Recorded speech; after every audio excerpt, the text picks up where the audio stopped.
What's up, everybody? Welcome to the latest edition of the Stephen A. Smith Show, coming at you as I love to do every weekday over the airwaves of ESPN Radio and ESPN News. 250-plus markets across the United States of America. Check your AM/FM listing nearest you, plus ESPN Radio on Sirius XM, Channel 80, plus ESPN Radio simulcast over the live national television airwaves of ESPN News. Number to call up, as always, is 888-SAY-ESPN. That's 888-729-3776. The Stephen A. Smith Show on ESPN Radio and ESPN News is presented by Progressive Insurance. Progressive makes it easy to compare quotes and get a great rate with the Home Quote Explorer, only at Progressive.com. Time for Straight Talk, brought to you by Straight Talk Wireless. Jam-packed show coming your way today. Some NFL action from last night. Deshaun Watson and the Houston Texans survived against Jacoby Brissett and the Indianapolis Colts, 20-17 on Thursday Night Football. That's something to get into. I consider neither of them legit contenders. Once upon a time, I thought Indianapolis was, particularly with that offensive line. But just looking at and scouring through the rest of the AFC, I just don't think they have it. I don't think that Houston has it because I'm not sold on the Texans' defense. Even though I'm sold on Watson. I'm sold on Watson with Hopkins. I'm sold on Watkins with Watson with Fullers. But I will tell you that for me personally, it's about Patrick Mahomes, it's about Lamar Jackson, and it's about Tom Brady in the AFC. That's just me. Got a slew of important NFL games coming your way this weekend, including Sunday Night Football, Green Bay at San Fran. Sunday afternoon football, Dallas at New England. Eagles playing Seattle. Those are just some of the few games that stand out in your mind. And so, of course, I'm going to have the lines open for that. Who do we have here today? Nuno Teixeira, my producer extraordinaire, who's usually with Will Kane, completely betrayed me and went to Will Kane, but that's all right. Will Kane needed all the help he could get, and he's got it now. And Nuno, I'm only playing, Will. I'm only playing. You know that. But anyway, it's good to see Nuno back for a change. Still don't know whether he's Mexican or Portuguese or anything like that. He hasn't told me, JC, but that's a different story for another day. Still trying to hide his heritage to me. I don't understand it. I don't understand it. Guy can't be honest about his heritage. I don't understand it. But Nuno still hasn't told me. Still haven't figured it out. So we got some stuff to get into in regards to that. Leonard Ellaby, boxing promoter, the CEO for Mayweather Promotions, obviously works in concert with the PBC. The WBC Heavyweight Championship fight this Saturday night. I believe it's at the MGM Grand in Las Vegas.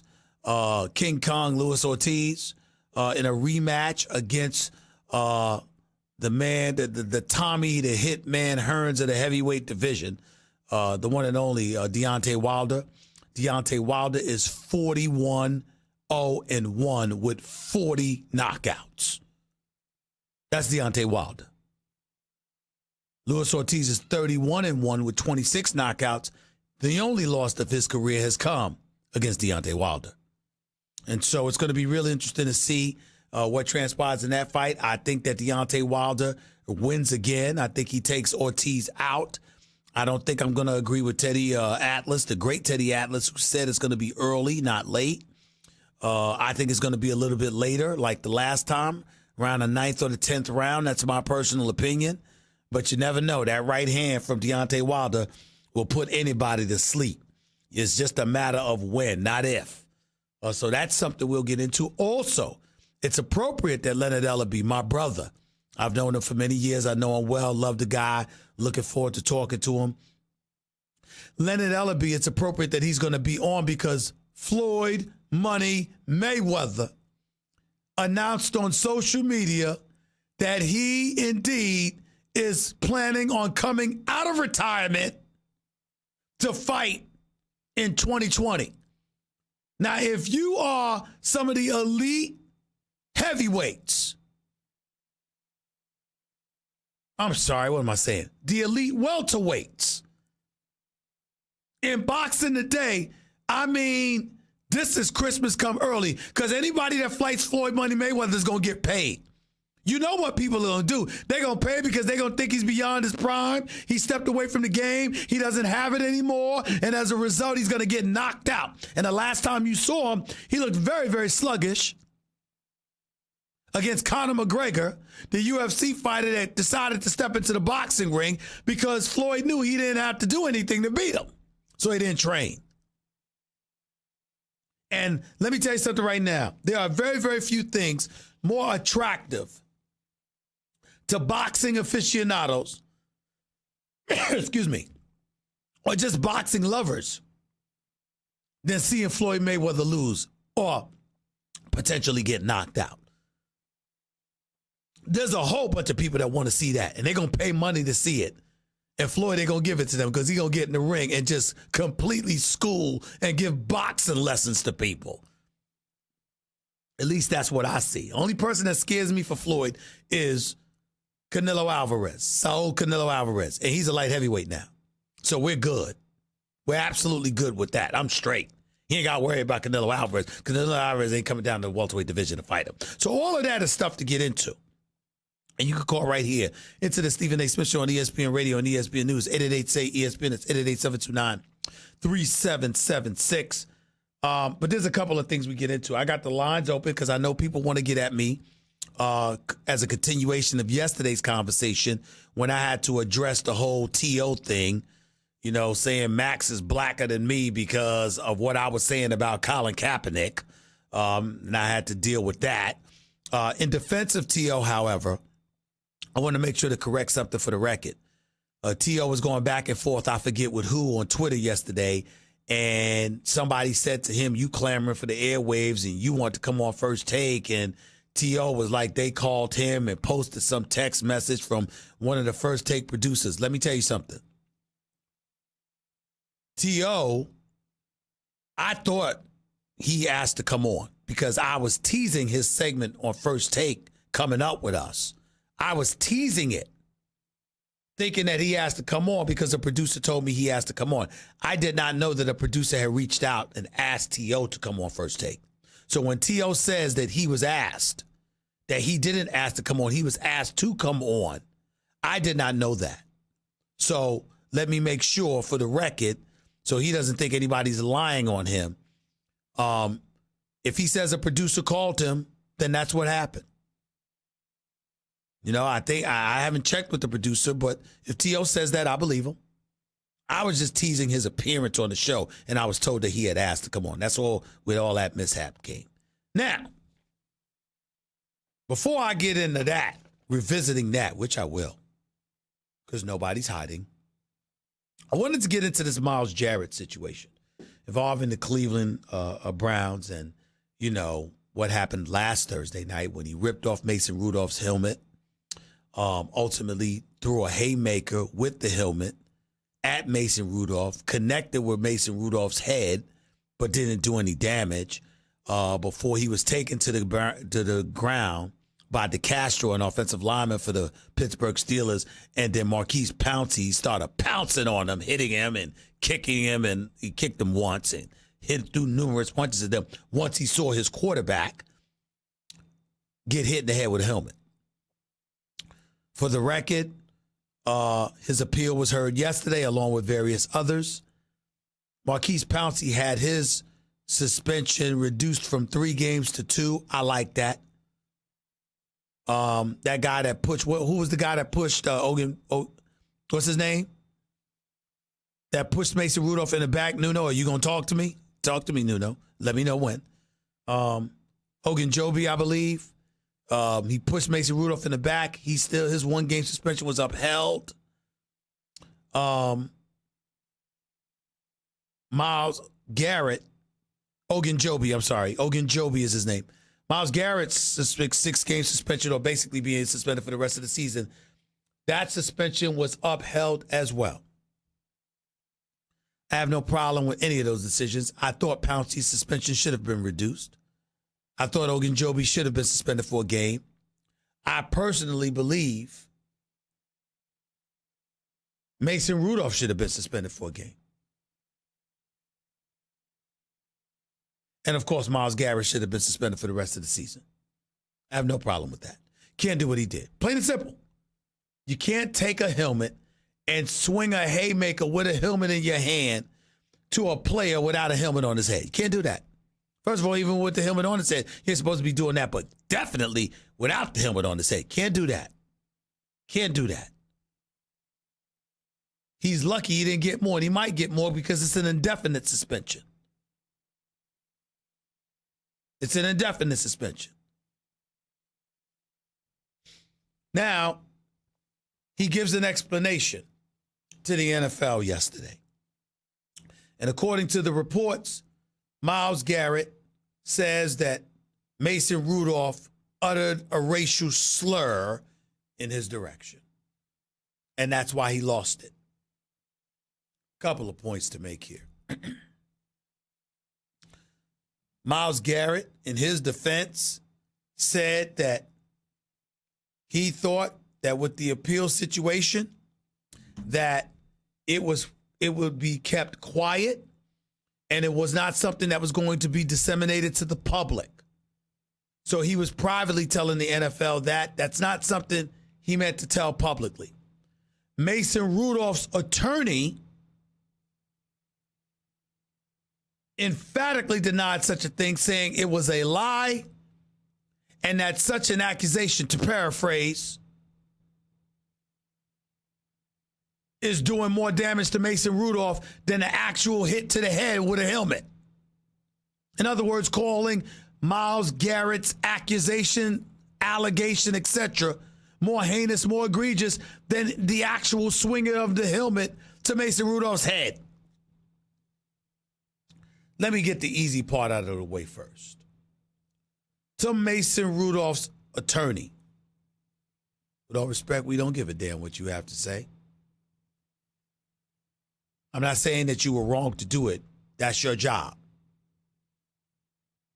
What I'm saying is that I know that if I were a reporter in Pittsburgh, there's no damn way I don't see Mason Rudolph and instantly I go up to him and ask him, is it true? Did you say that? I want to hear the denial from Mason Rudolph. In a roundabout way, I'm going to say this, guys. It's none of his attorney's business. There's no legal charges being filed by Myles Garrett. Why do you need an attorney to answer that question? Answer the question. And I'm not saying for 1 second I believe that Mason Rudolph did that. What I'm saying is that is for him to deny. That is not for his attorney to deny. Why do you need an attorney to deny that you made a racial epithet at another player? You can't do that? So I would want to hear from Mason Rudolph directly. And until I hear from him, if he says he didn't say it, I think he should be believed. I think he deserved the benefit of the doubt. I got news for you. I don't want to hear that from his attorney. Myles Garrett ain't talking about suing you because you uttered a racial epithet in his direction, if indeed that were the case. He's just saying you did it. It's a yes or no answer. And it doesn't require an attorney. I mean, when I see some of these attorneys sometimes and the stuff they give as quotes, I regret that I didn't go to law school. Because that's actually the profession. I want to be a criminal lawyer. I regret that I didn't go to law school. I mean, if you can make money by simply issuing a statement saying somebody didn't say something when it requires no legal issue whatsoever, you talk about getting money for free. I mean, getting paid for doing nothing. I want to hear from Mason Rudolph on this. Now let me get to Myles Garrett. My brother, you do understand it's pretty hard to believe what you're saying, right? I'm not calling Myles Garrett a liar. I'm not saying it did or didn't happen. I don't know. But let me tell you something that I do highly suspect, and dare I say no. If somebody spews the N-word in your direction or some kind of racial epithet that insulted you and infuriates you, it doesn't take you a week to inform people about it. That's number one.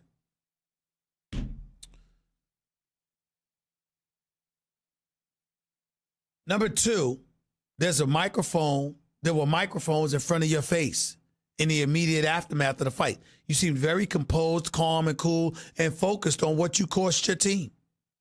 That might be provocation to address things in the fashion that you did and not tell everybody, but nobody. I'm talking about in the media. You know, we could talk about the players all we want to. Emanating from that locker room, he's telling the players such and such a thing. You don't know anybody in the media, a reporter on television, a reporter on radio, talk radio. I know a few brothers in Cleveland that do an outstanding job on sports talk radio. Couldn't have told one of them? Couldn't have told one of the beat writers in the newspaper industry covering you? Couldn't have told somebody with a camera? I mean, if the dude spewed a racial epithet and you lost it, you trying to tell me you holding on to that for a week?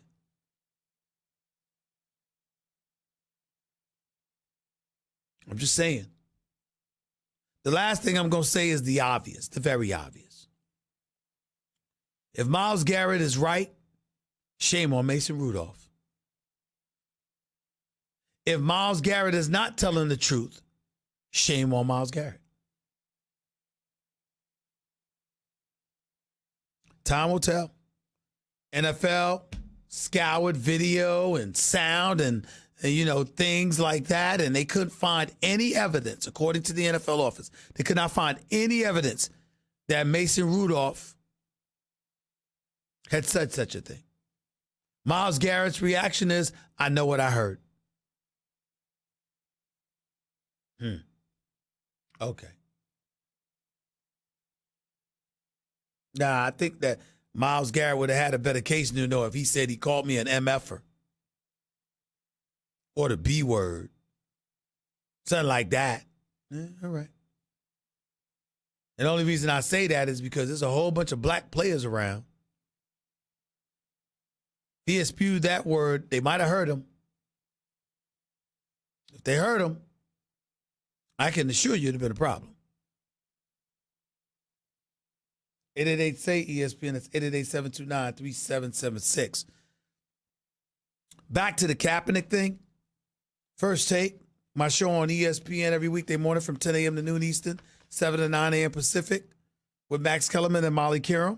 Even though today, Roz Gold Unwooed filled in, as she always does admirably for Molly Kiram. And we had Hugh Jackson, former head coach for the Cleveland Browns, in attendance. Why was he here? Because he was the individual scheduled to work out Colin Kaepernick last Saturday. According to Hugh Jackson, he didn't find out that Colin Kaepernick would not be coming until 2:50 p.m., 10 minutes before Colin Kaepernick's scheduled workout. But if you don't want to hear me, listen to Hugh Jackson. I wanted to go create the right environment for him to be the best he can be. And as you get into the day, you know, the hours are passing. And you still thinking through this process that you're going to take this young man through. And then all of a sudden you start hearing that this might not happen. And then about 2:50 for me, I knew for sure it wasn't happening. And I go, uh-oh, you know, it fell apart. So that's why we're all sitting here today talking about it. So look, to be clear, you found out 10 minutes before his scheduled workout that there would be no workout. Absolutely.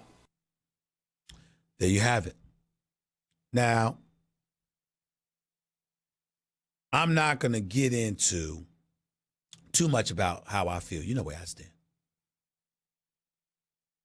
I think that my words have been misconstrued, and I understand why. And I think that even though I thought it was a low blow by T.O. and all of that stuff, I do think I understand where he's coming from. You know, because you're black, people expect you to march a certain way at a certain tune. That's not who I am. I'm a very, very, very proud black man who prides myself in saying what I mean and meaning what I say. And the positions I take are that of my own. I don't speak for everybody. I try to be fair, open-minded. And I also try to make sure that black folks understand that my obligation, the onus that rests on my shoulders is to give a voice to the voiceless, meaning that whatever we're feeling as a community, I make sure to convey to the public as accurately as I possibly can. But that does not mean that I'm obligated to share those feelings. How I personally feel about something is one thing to say I have an obligation to make sure that I voice the concerns of my community. It's another thing to say that my feelings and my emotions are supposed to mirror that of my community. I don't vibe with that. I feel how I feel. And I'm going to say what I say. That's the way I have been all my life. And I will not change. And as I've said on several occasions, much to the chagrin of even people that I work with, people that go behind my back, calling my bosses, supposedly friends of mine. They talk about me, but they've had my number for over 2 decades, and they didn't even pick up the phone to call me themselves. I know who they are. They know I know who they are. And at some point in time, as adults and grown men, we'll deal with it. But to me, I have done nothing wrong. I simply point out about Colin Kaepernick, you cannot get a job doing what you did. This is not about the protest. This is not about taking a knee. This is not about the reasons behind why you took a knee. This is about the fact that as a result of all of those things, you never got a call in 3 years. You and your team clamored to get a call. You wanted any team to call you. It wasn't ideal. Well, guess what? But guess what? 25 teams essentially called because you had a workout organized by the NFL, scheduled for 4-5 days afterwards, where 25 teams was going to show up on a Saturday. And as Hugh Jackson stated on First Take this morning, it was not beyond the pale. When it comes to workouts and people potentially getting a job in the NFL, sometimes you're called and you only have 24 hours. He had 5 days.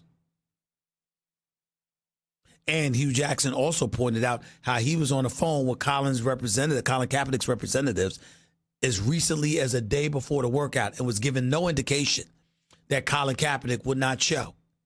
Yet at the same time, he was given no indication that Colin Kaepernick would not show, that he was given essentially an indication that Colin Kaepernick would be there. Colin Kaepernick evidently, or meaning his team, evidently were organizing his workout 51 miles away, an hour and 20 minutes away. How do we know this? Because it's a high school facility. You have to call to get permission to use that facility. How do we know this? Because there were people outside wearing I'm with Cap jerseys. How did they know to be there? How do we know this? Because there were other people with T-shirts saying, I know my rights. How did they know you going to be there? And then you wore the Kunta Kinte shirt. And to an NFL owner, regardless of what definition everybody wants to attach to Kunta Kinte, the slave character in Roots, played exceptionally well by LeVar Burton. The reality is that it looked as if you were telling the owners, you ain't going to change me. You ain't going to treat me like a slave, and I'm not going to let you be that slave owner. In their eyes, that's how it looked. And then you told Roger Goodell to stop running, and you told NFL owners stop running from the truth. And you did exactly what the NFL teams feared you would do, which is why they used the NFL Shield as cover as opposed to calling you for an individual workout themselves. So you didn't get any calls for 3 years before Saturday. And you haven't got any phone calls since Saturday. And in my opinion, I don't think you're going to get any phone calls. There's a lot that people have to say. I just need everybody to understand that for me, my overall point is not disputing anything about Colin Kaepernick in terms of taking a knee, why he took a knee. I perfectly felt it was in his right. He had every right to do it. I stand by Colin Kaepernick for his right to do it. Violated no laws, nor did he violate any bylaws. But once you do those things,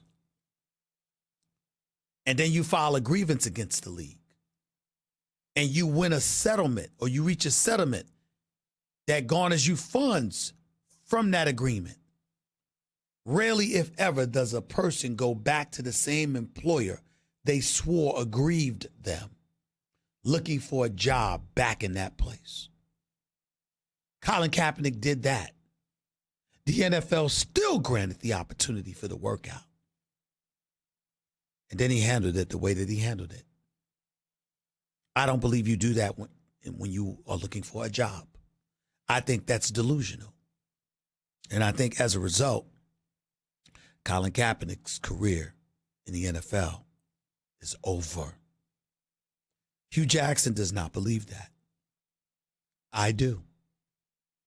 That is where we are. And that is where I will stay until I see evidence to the contrary.